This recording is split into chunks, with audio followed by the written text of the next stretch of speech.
નમસ્કાર વિદ્યાર્થી મિત્રો, આજના વિડીયોમાં આપણે જોવાના છે ધોરણ 11 વિષય સંસ્કૃતનું દ્વિતીય પરીક્ષા 2025 માટેનું બ્લુપ્રિન્ટ એટલે કે પ્રશ્નપત્રનું પરિરૂપ જેનાથી તમે સારી એવી તૈયારી કરીને સારા એવા ગુણ મેળવી શકો છો.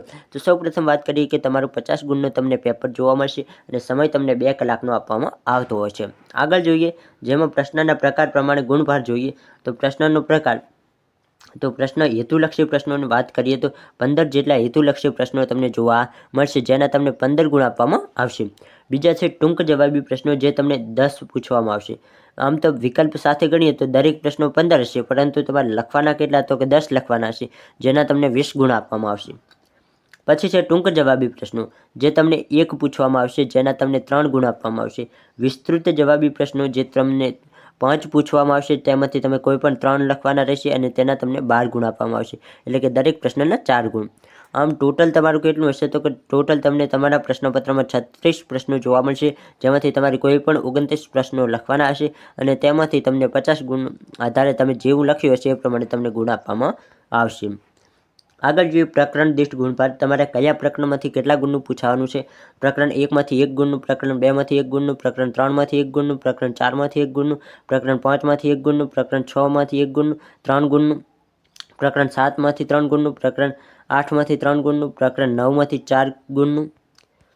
એ જ રીતે પ્રકરણ 11, 12, 13, 14માંથી 1 ગુણનું પૂછવાનું છે. આગળ જોઈએ તો પ્રકરણ 15માંથી 1 ગુણનું, પ્રકરણ 16, 17, 18માંથી 3 ગુણનું પૂછવાનું છે. પ્રકરણ 19માંથી 4 ગુણનું પૂછવાનું છે. પ્રકરણ 21, 22માંથી 2 ગુણનું પૂછવાનું છે. પ્રકરણ 23માંથી 6 ગુણનું પૂછવાનું છે અને પ્રકરણ 25માંથી 4 ગુણનું પૂછવાનું છે. તો આ રીતે તમને 50 ગુણનો પેપર જોવા મળશે.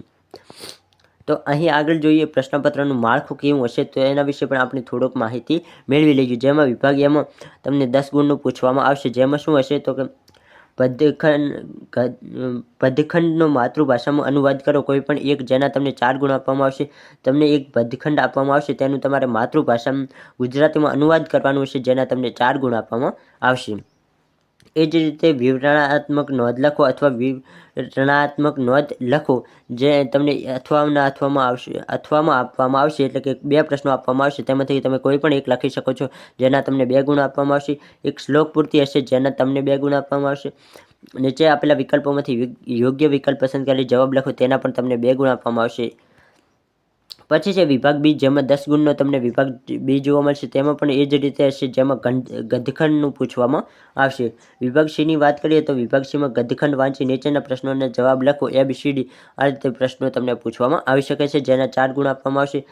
પછી છે સમીક્ષાત્મક નોંધ લખો અને સંદર્ભમાં નોંધ લખો, જેના 2 ગુણ આપવામાં આવશે. વાક્ય કોણ બોલે છે ઓળખાવો, તેના તમને 2 ગુણ આપવામાં આવશે. વિભાગ ડી તમને 10 ગુણનો પૂછવામાં આવશે, જેમાં ગદ્યખંડ વાંચી નીચેના પ્રશ્નોના જવાબ લખો. અપઠિત ગદ્યખંડ, જે કે તમે ભણ્યા નહીં હોય, તેમાં તમને જે તમે ભણ્યા ન હોય અને છતાં તમને એક અપઠિત ગદ્યખંડ આપવામાં આવે, તેના તમારે જવાબો આપવાના રહેશે, જે તમને 10 ગુણનું પૂછાશે. આમાં વિભાગ ડીમાં અલગ અલગ પ્રશ્નો હશે, જે તમે ભણ્યા ના હોય એવા પ્રશ્નો પૂછવામાં આવતા હોય છે. વિભાગ ઈની વાત કરીએ તો વિભાગ ઈ પણ તમને 10 ગુણનો જોવા મળશે, જેમાં પરિચયાત્મક નોંધ લખો કોઈ પણ 2, જેના 4 ગુણ. છંદ અલંકાર સમજાવો 2 ગુણ. નીચે આપેલ વિકલ્પોમાંથી યોગ્ય વિકલ્પ પસંદ કરી જવાબ લખો, જેમાં તમને 4 ગુણ આપવામાં આવશે. આ રીતે તમારું 50 ગુણનું ટોટલ પેપર થઈ જશે. તો આ યોગ વિદ્યાર્થી મિત્રો, તમને આ વિડીયો પસંદ આવ્યો છે અને આ સાથે જ જણાવી દઉં કે જો તમારે સંપૂર્ણ પીડીએફને ડાઉનલોડ કરવી હોય તો તમે આપણી ટેલિગ્રામ ચેનલમાંથી ડાઉનલોડ કરી શકો છો. ટેલિગ્રામની લિંક તમને ડિસ્ક્રિપ્શન બોક્સમાં મળી જશે, ત્યાંથી તમે જોઈન થઈ અને આ પીડીએફને ડાઉનલોડ કરી અને તમે સારી એવી તૈયારી કરી શકો છો.